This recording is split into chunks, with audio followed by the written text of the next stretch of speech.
Hello there! Thanks very much for joining me for another Grand Tactician, the Civil War 1861 to 65 video. This is a brand new campaign. We're starting with the Confederacy and we're going to start with the early start in 1861. I finished another campaign with the Confederacy about a week ago. This was an 1864 campaign, which was pretty tough, but only ran short. It was only 7 episodes. If you're interested in watching the 1864 campaign, why not check out the playlist that I'll link in the description of this video, and the link I'll pop in a pinned comment. So in this video, we're going to look at some of the new features with patch 1.06 beta. It's been updated and improved since this came out. There were some initial problems with this patch where a few great games got broken from some series I was watching on YouTube. But I think they fixed most of those issues. So I won't say this is a tutorial exactly, because I'm not the kind of guy who does tutorials. I'm just not patient enough for that, really, and probably not knowledgeable enough about the game, to be honest, if I'm being perfectly honest. But it might be handy for new players to pick up a few little tips as we go through this. But like I say, it's not a tutorial. It's a playthrough, basically. Let's play, whatever you want to call it. I'm not sure what the kids are calling it these days. Not that I suppose kids watch this anyway, but I don't know what you call it. It's a gameplay video. So let's go ahead and set up a campaign here. So we're going to play as the Confederacy. I was going to do a Union campaign, but like really, I prefer the Confederacy. I find it more fun to play. It's more challenging, and it's just more interesting to me.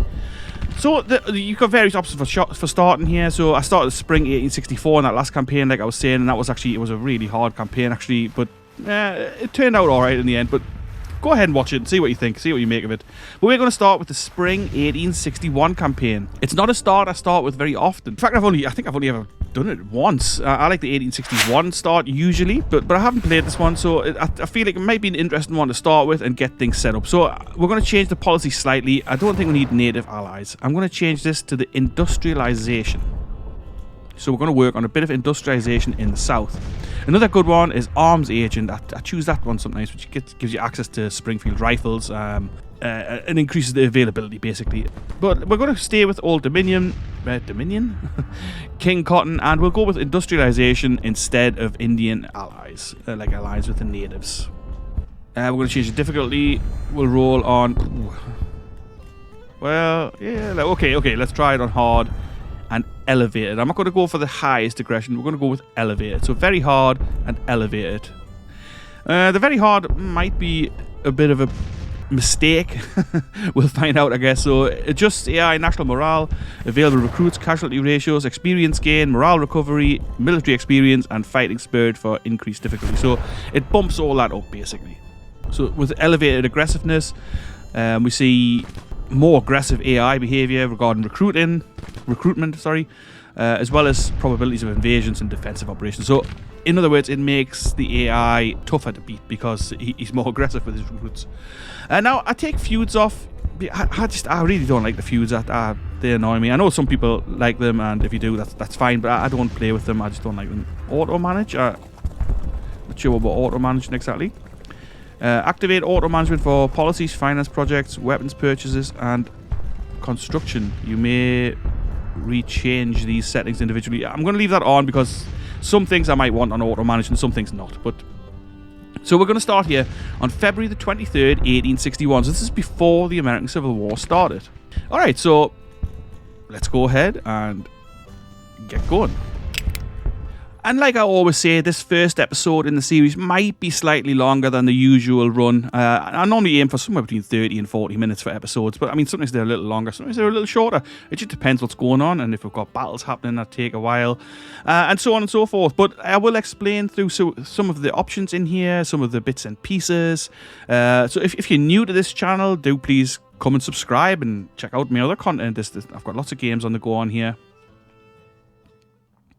So we've got the intro video going on here, but I've seen this video 100 times, so if you'd like to watch it, you'll have to start your own campaign, I'm afraid, because I am not sitting watching it again. Alright, so this early start of the game, February the 23rd, 1861. You start with barely any troops, I mean about 1,000 or so. into different units. The South Carolina State Militia, which is kind of hanging out and causing trouble for Fort Sumter near Charleston. And we have the Florida State Militia down here in Florida. So some of the new functions available in this game. I was interested to see how much setting up we can do to get started. So let's have a quick look at them. I did touch on these very briefly in my previous campaign, the 1865 campaign, but really by the end of the campaign, when this new stuff came in, these new construction options and things like that, the war was all but over, and I didn't feel there was much point in adding them. So we're going to have a look now. This was on auto manage, so I've took that off because I'd like to manage it myself, I think.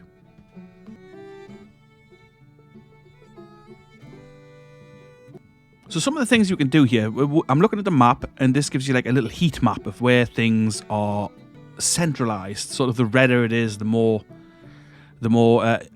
useful the area is for that particular thing. So trade, for example. So we've got a nice red bit here around Montgomery, Selma. You know, that this kind of region in central Alabama. This is a hot spot around New Orleans, and various other areas like Vicksburg and what's this place? Decatur. So at the moment, places like Tennessee are still in Union hands. That should hopefully change as we progress. Atlanta, another nice big trade hotspot. Support. So this shows us like the support for the Confederacy, which, you know, it's obviously fairly high down here in the South. Front lines.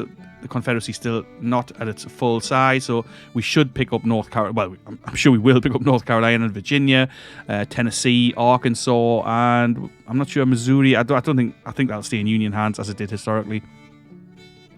But yeah, so we can see lots of different things on here. Supply, available capital, so how much money is available. So we can see there's not really very much available, and I think, is this to do with banks, perhaps? I'm not sure. I was watching someone else's playthrough, and they had a bank down here. Some markets down here. Manufactory. I'm not seeing a bank. Maybe it's just because New Orleans is like it's the largest city in the South, and it has substantial capital available in it. But other than that, it looks like we really don't have very much at all. In fact, it looks like we've pretty much got nothing. I thought there would have been some around Charleston, but apparently not. So we can build markets, we can build all sorts of things. Transport bottlenecks. Let's have a look. So we've got no transport bottlenecks, I guess. Medical treatment, no hospitals built yet. Shortages and oversupply. So we can see we've got quite a lot of shortages here on the east coast, on the Atlantic seaboard. Shortages of niter, tobacco, and coal. So these are things we need to import. And we import via ports, of course, but they will be blockaded by the Union. So that's something we have to deal with. Production and demand. So again, we've got the green bits where we're producing. Obviously, we produce a lot of cotton, as you would imagine. Provisions, things like that, you know. Fertility for cotton, so we can make cotton all over the place. Crops, obviously along the Mississippi River, it's very fertile lands, along all the rivers really. Rice on the coast. Wood, looking good. Alright, so we can see we've got all sorts of bits available. Workforce matters for building factories and the like, because obviously if you have no workforce, you've got nobody to work there. So you've got to keep an eye on where you're recruiting your men from. But I'm going to start ticking time over slowly. America divided. You can read this if you like. Just hit pause and read away.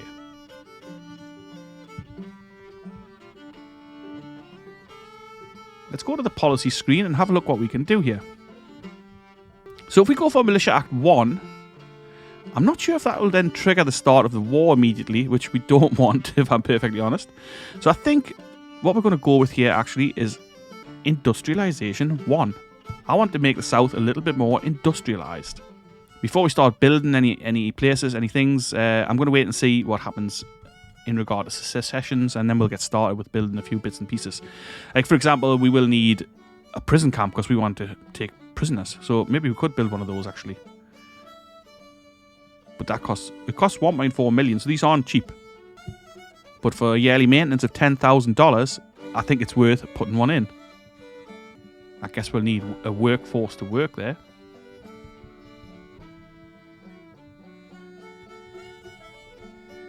So why don't we put it down here? Near to Opelika? I'm not sure how you say it. So we're going to go ahead and do that. So we've got our prison camp down here in the middle. Pretty much in the heart of the Confederacy here, not far from Montgomery. Which at present is still the capital of the Confederacy, since we have not got Virginia on our side. Jefferson Davis inaugurated. He's now officially the president of our states. In terms of the military and recruitment, we can't do anything really. We do have some volunteers available, but I'm not going to use them at the moment. Weapons. We can order some weapons. So this is also a new system where you can order in weapons. Before, they just kind of became available, and I guess the AI worked on making them available. But actually, we can't actually order them yet. This weapon is not being produced or imported.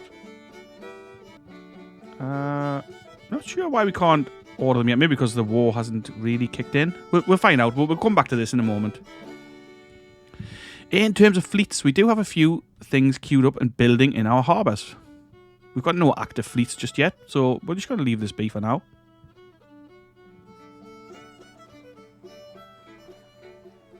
So it seems this defaults automatically to auto-manage, even though I've just took that off. And when I go back on... Oh no. Oh, well, that's fine. So something I'd like to start working on is some manufacturing, since I would like to make the South a bit more industrial. That's what I was saying earlier. So I was thinking about perhaps, let's see, what about factories? A factory is an industrial site where workers manufacture items or operate machines which process each item into another.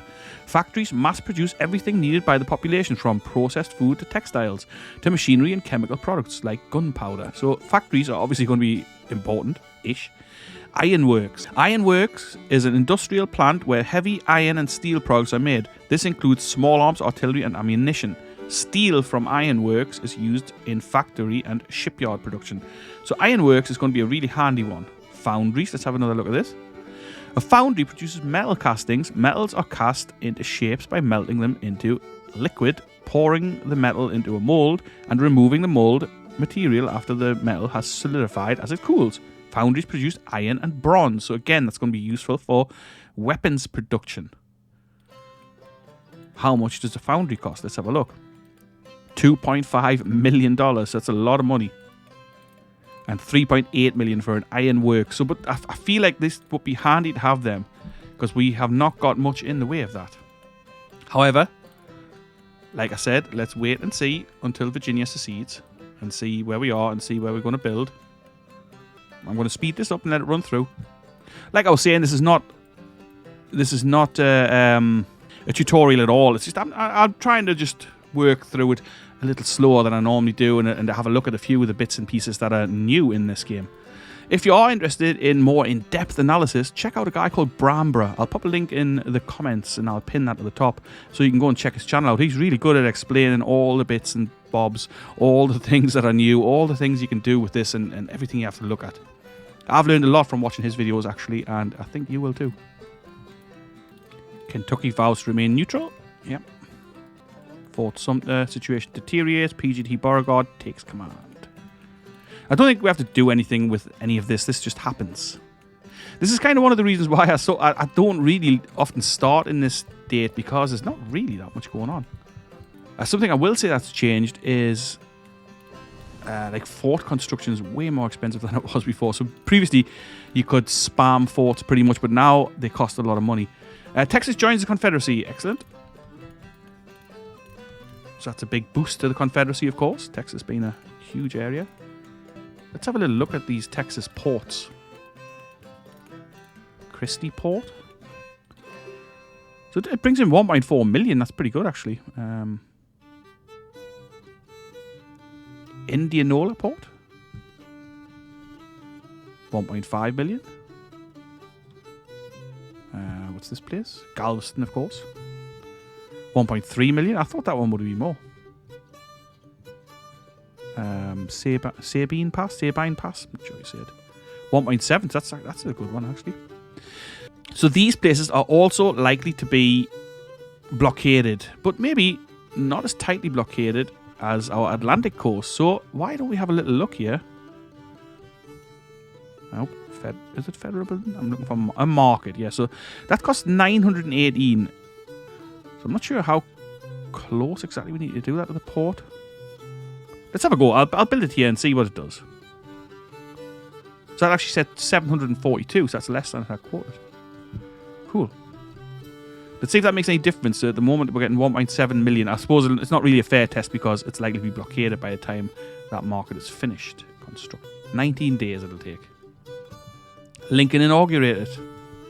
Virginia's loyalty to the Union questioned. Confederate States Army established. Organization patterned after the US Army. Davis authorized to call up to 100,000 men.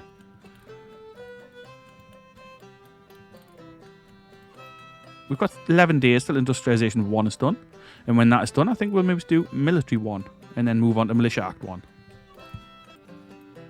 Time is ticking over here. We're on the 12th of March. Industrialization Policy 1 enacted. Excellent. Let's go straight on to the next one. Military 1. It's going to take 25.5 days. Let's do it. Let's just slow this down. We've got some constructions completed here. Speech delivered in Savannah. I was going to say Havana there. Construction completed. What's completed? Oh, the prison camp is done. Excellent. And the Sabine Pass. Is it Sabine or Sabine? I don't know. I should know that really. But that market is also completed. Let's have a quick look down here. Does that make any difference? 1.4. It's actually, that's gone down, hasn't it? Wasn't that 1.7? Well, I don't know. Markets increase the transport capacity of all IIPs, important infrastructure points, nearby, leading to a higher flow of goods and increased tax revenues. The bonus fades by distance. Well, I don't know.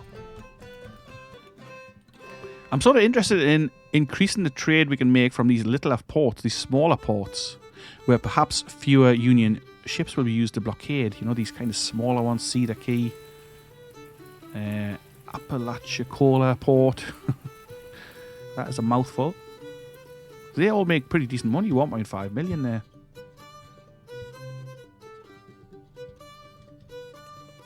Like, to put in perspective, New Orleans only makes 1.8 million. Let's roll with another market. I'm going to pop that here.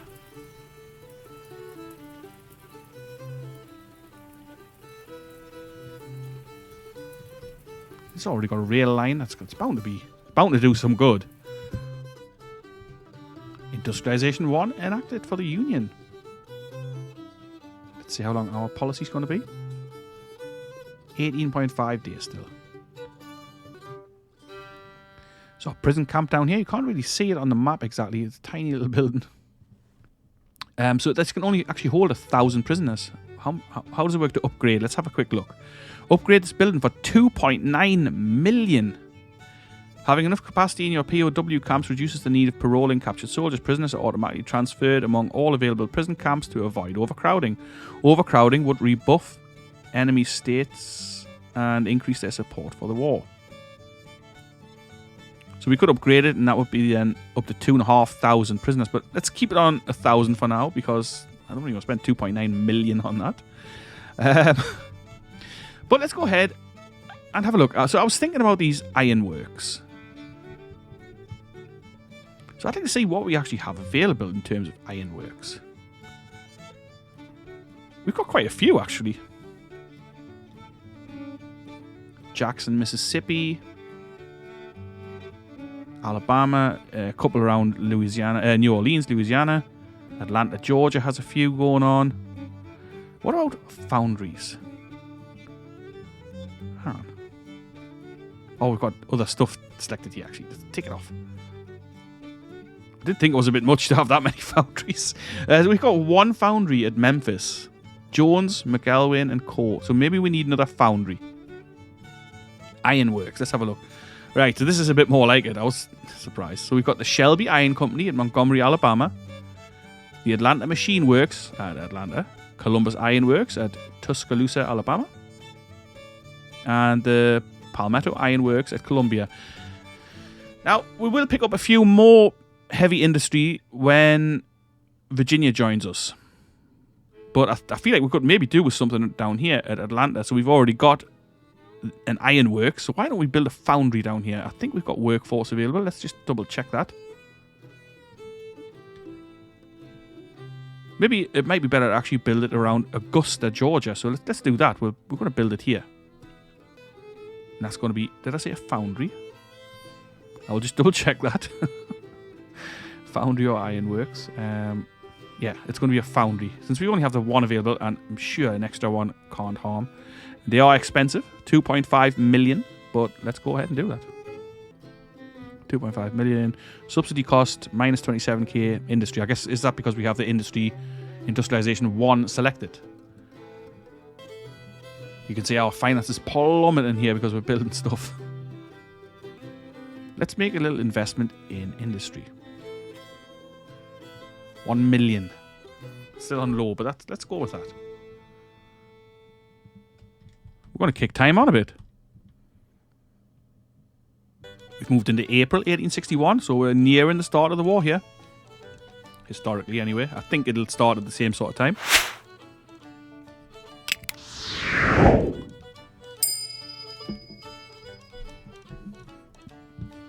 Supply situation at Fort Sumter critical. I'm sure this happens every time. It's kind of just... It's just there to keep the player informed on what's happening, but it doesn't really change, I don't think, from playthrough to playthrough. I am a little concerned that Virginia has not yet seceded. I can't remember when that happens in real life. But we also haven't got Arkansas or Tennessee. Something's finished building. Let's just check out what that is. The Cedar Key Market. Cool. I'm going to have a little look down in Texas again where you built that market to see if there's made any difference to this. So 1.2 doesn't seem to have made much difference at all. So to upgrade a market is 1.7 million. That's a lot. The transport capacity of nearby IRPs gets a bonus of minus 28.6%. Great. Again, I'm sure this has actually gone down. The lack of means of transport affect transport capacity by 13%. Beauregard issues an ultimatum. Major Anderson refuses to surrender. Military 1 enacted. So it's the 13th of April, 1861. The 13th of April is also my birthday. Nice. I'm going to go with Militia Act 1. It's going to take 9.7 days. Fort Sumter surrenders. 3,000 Confederate rounds fired. No casualties. Nothing else has happened though. Oh, here we are. So this is the video to say the war's starting. So let's have a look. So this is where now more troops arrive on the field. Lots more troops. So we've got the Army of Tennessee formed under Zollicoffer there. Army of the Potomac under St. George Koch. And the Army of the Shenandoah under Johnston. As well as the Missouri State Guard under Price. But they haven't got no readiness and they're right up here. Alright, so now we have Virginia, North Carolina, Tennessee, and Arkansas all part of our happy little gathering. Alright, so nobody's got any readiness, but we're here at the start of the war pretty much. So the date is the 15th of April. We've got some squadrons of ships ready. The Hampton Division here under Magruder. Again, no readiness on that. Army of the Potomac. I'm not going to leave him in charge of that. We're going to do a bit of reorganizing. So this is always something I do at the start of a campaign. So usually if you're starting in the summer, I still have to do this as well, but we'll just get things started earlier. We are facing the Army of Northeastern Virginia with 9,000 men. The Department of Pennsylvania with somewhere around 5,000 to 5,500. We only have limited information, of course. Porterfield there with his Army of the Northwest, 700 whole men. Zollicoffer. So yeah, there's going to be... I'm going to do some rearranging of commanders and things of that nature. But for now, let's have a quick look at the Navy. We've got some ships available, but nothing too exciting. The James River Squadron is one we will need to beef up a little. And we're going to do that. I'm going to pop a brig in there. Actually, I'm not. Just a few steamers for them. The New Orleans Squadron. So we're going to be contesting the Mississippi River, basically, with these guys. So this is going to have to be a fairly strong force. But I'm going to rearrange things a little. I don't want these little tiny gunboats in there. I'm going to use them for little scouting squadrons. This will become more apparent as we go on. Okay, so we've got a whole bunch of schooners available. I'm going to make a little schooner fleet. North Carolina Squadron. Actually, I'm not going to make a little schooner fleet. That would be stupid. But so we've got the North Carolina Squadron, which has only these little tiny ship's tender gunboats with 2 guns apiece. But realistically, we're not really going to be doing very much with these little squadrons anyway. Savannah Squadron, I mean, it's got 2 ships. Let's go ahead and move some of these schooners around, actually, and pop them in there. A couple of schooners for the Savannah Squadron. A schooner to go into this North Carolina Squadron. What else have we got? That's it, actually. We only have 4 squadrons. Okay, so the James River Squadron is going to have a couple of schooners and a couple of these 4th rate steamers. That leaves us with a few ships spare. We've got a little CSS Alert there, the 2-gun tender gunboat, and the little schooner, which also only has 3 guns. I mean, they're not really much use, but this brig is looking quite interesting and might actually be useful. We've also got a steam frigate getting constructed. So when that steam frigate's constructed, we'll put that steam frigate and the brig and a few other smaller ships together, and we're going to make it like a raiding squadron and see if we can bring them out and cause some trouble, basically. And also, we're going to add in there a frigate, a large, just a normal frigate, 50 guns. We're going to set that up to build. It'll take a while. And to go with that, we're going to make another couple of brigs. I like these little brigs. They're not very expensive, but they are quite useful. Okay, so that's going to make a nice little squadron. So it's going to be the CSS Virginia, the CSS Washington, and then these 4 or 5 new ships that we're building up here. 5 ships. It makes a reasonably powerful fleet, and hopefully we can do something with that. We're also going to build up a few more river ships. Oops, we've got nothing available. Maybe we've got no... I'm not sure why we can't build any of this stuff. Why can we only build a brig and a bark?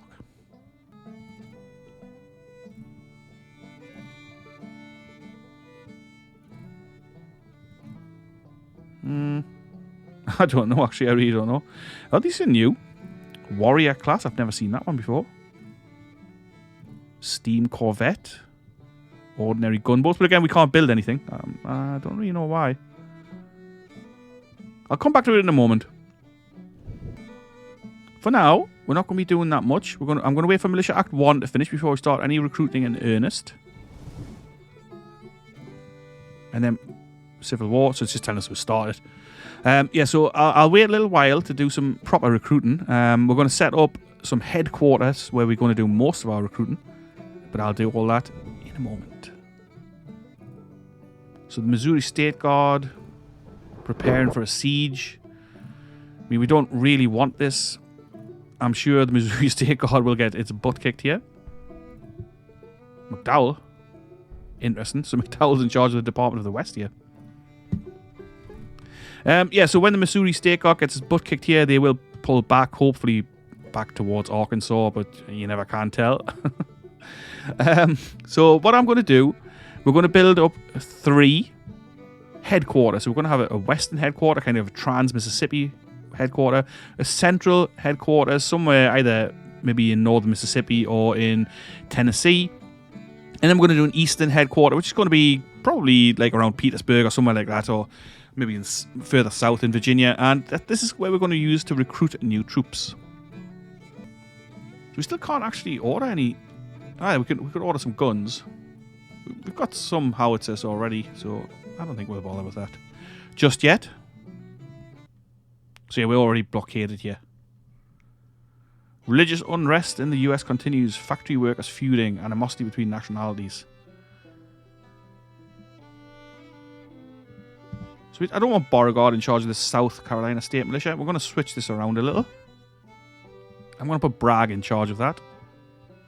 He can stay out of the way. And I'm going to put Beauregard in charge of this army.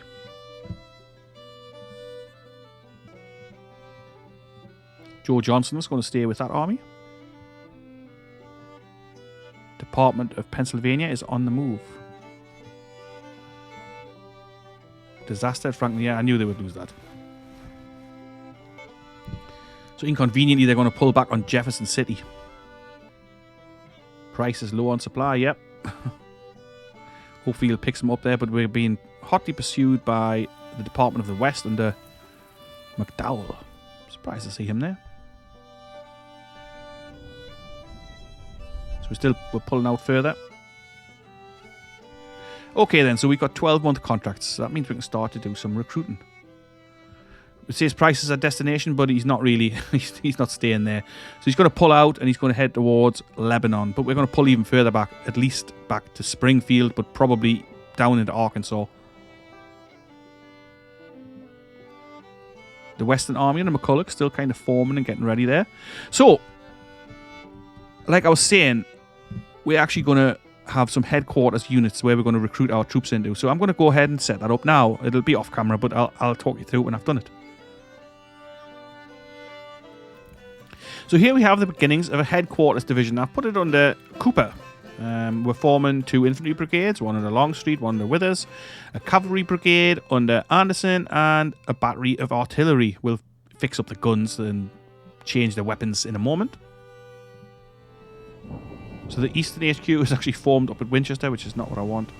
I'm going to pull them back towards Richmond.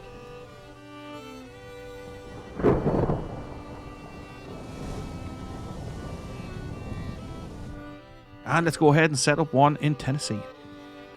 Right, so Tennessee's not an option. We'll set one up in Georgia. So the problem we have is that the choice of commanders is questionable, because we have to over-promote people really to put them into an army command, because we only have him available as a major general, and he's not that great really. Especially the administration side of things. And since these guys will be in charge of a unit that isn't particularly likely to see combat, we have to pick somebody who's going to be decent at that. So, I mean, his leadership's only 1. We've got Lee available, of course. He's only a lieutenant colonel, though, and I don't want to put him in charge of this. We'll have something better for him. Hardy's decent, but again, I want him to have a fighting command. Kirby Smith, same with him. Jubal Early. Van Dorn. Again, I'll probably rather have him at the front. Let's go with Holmes. I'm going to promote him from Major right up. I mean, to Major General, but that's okay. I'm sure he'll be fine. So he's going to be... It's Army of Alabama. I'll change that, obviously. I'm going to call this the Central HQ. I'm going to put some troops into it. Alright, so it's the same kind of setup as we've got in Virginia. The Central HQ here. It's just a couple of brigades lining up, and we're going to use these to farm out troops, basically, so as not to lower the readiness of our units in the field. Now, Zollicoffer is not amazing, so we're going to replace him with Albert Sidney Johnson. Preston Smith's poor as well. I'm going to go ahead and call this the Western District. Pillow, he'll do. He's got 2 administration. He'll be fine for this. It's just for recruiting troops. Alright, so the Western District is at Carlton, Arkansas, and that's fine. We're just recruiting a few little units into here. Nothing too exciting, because I'm trying to keep recruits down while we've only got the 12-month contracts. I want to recruit these guys on the longer contracts when they become available. I'm going to just add an extra unit of cavalry there.